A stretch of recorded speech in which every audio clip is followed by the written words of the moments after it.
Hey guys, how's it going? Brett Mix here for Macho Wrestling 101, and this is the 2023 Royal Rumble, the 36th Royal Rumble event I've reviewed in a row. I've had a blast doing them, and I hope you have too. If you've been subscribed to my channel, you've been seeing a lot of videos like this. We do videos daily, so if you're not subscribed, please hit the button below. It'd mean the world to me. Get this channel off its feet. It's a brand new channel, so I think you'll like the content we produce. Today we're just finishing up the Royal Rumble with the 2023 version. This will have the 39th and 40th Rumbles ever because there's been 35 before this and 4 for the women if you count that up. So this is the 39th and 40th Rumble matches I'll be doing in this review. So it took place from San Antonio, Texas for the 4th time. 3 other times, including this event, in the Alamo Dome.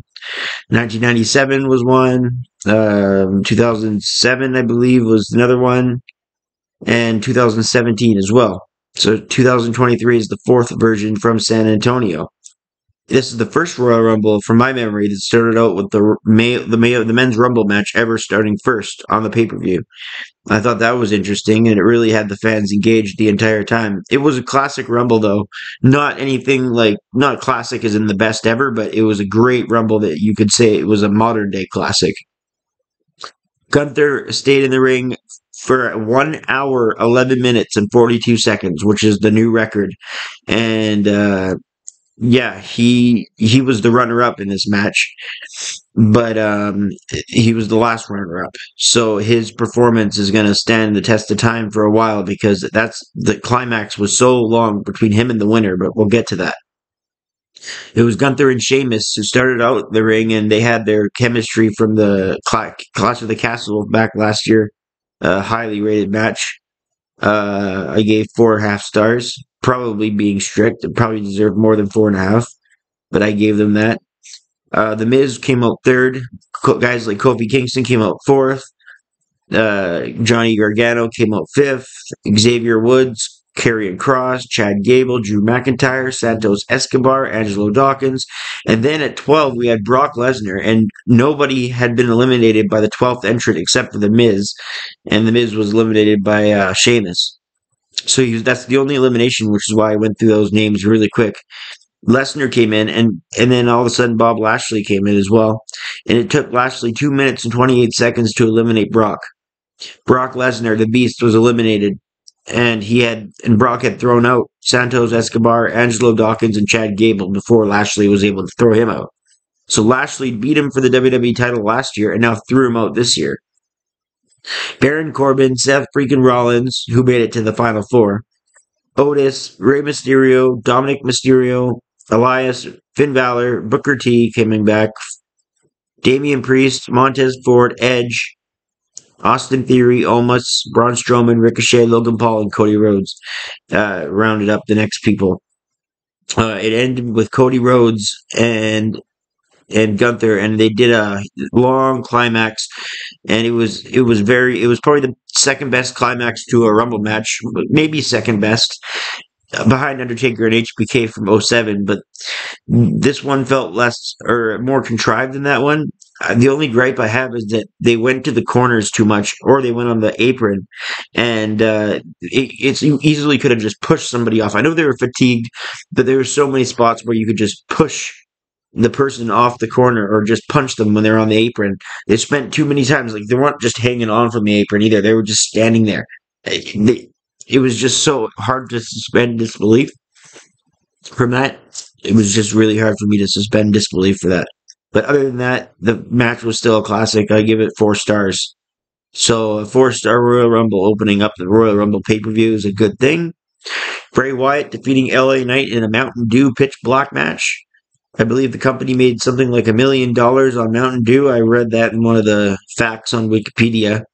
So, I guess it's good for that. It wasn't really good wrestling-wise, so I give it 1.5 stars. Maybe that's polite. I don't know.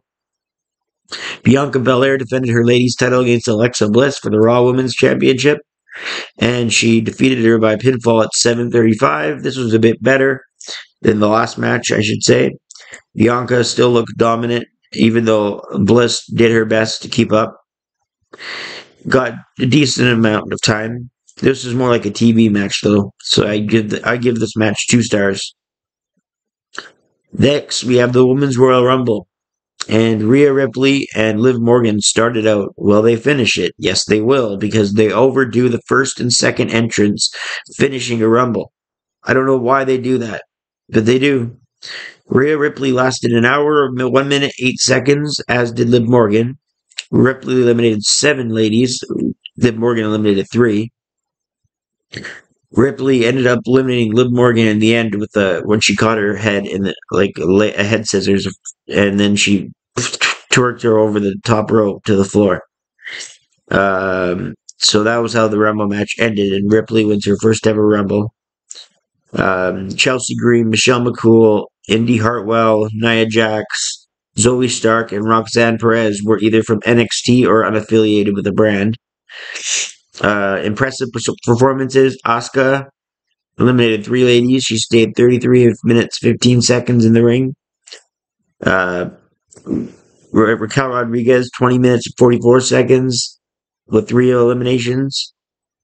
Dakota Kai, Bayley, and Io Sky all had 5 eliminations each. And Bayley spent 27 minutes in the ring. Zoe Stark spent 26 minutes and 34 seconds.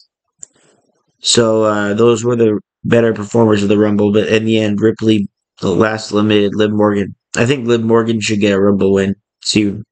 I would have her win it this year.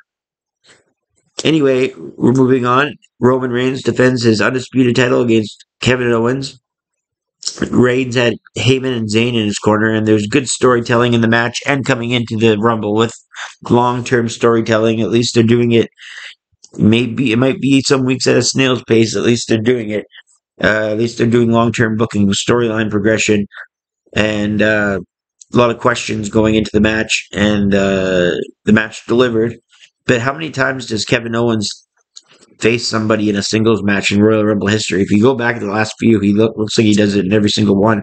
Same with Roman Reigns. He's usually in one too. Reigns' championship reign continued. I give that match 3.5 stars. And if I forgot to rate the Women's Royal Rumble, I apologize. I believe I gave that 3.5 stars as well. So 3.5 stars for that. The Men's Rumble, I give 4 stars. The main event, I give 3.5 stars. But it seems like Owens always elevates his ability in big time events. He usually elevates his game a lot like Shawn Michaels used to do. So that's the 2023 Royal Rumble. We're 36 in. I can't wait to review the 2024 one live. So hopefully my channel is growing at the time, and it'll be something where I can do like a live podcast and a lot of people will watch. Hopefully we get there. If you hit like and subscribe, it will help me do that. And that's it for the Royal Rumble anthology. We'll see what pay-per-view sets I do next. Could be just individual ones. It could be a set. We'll see.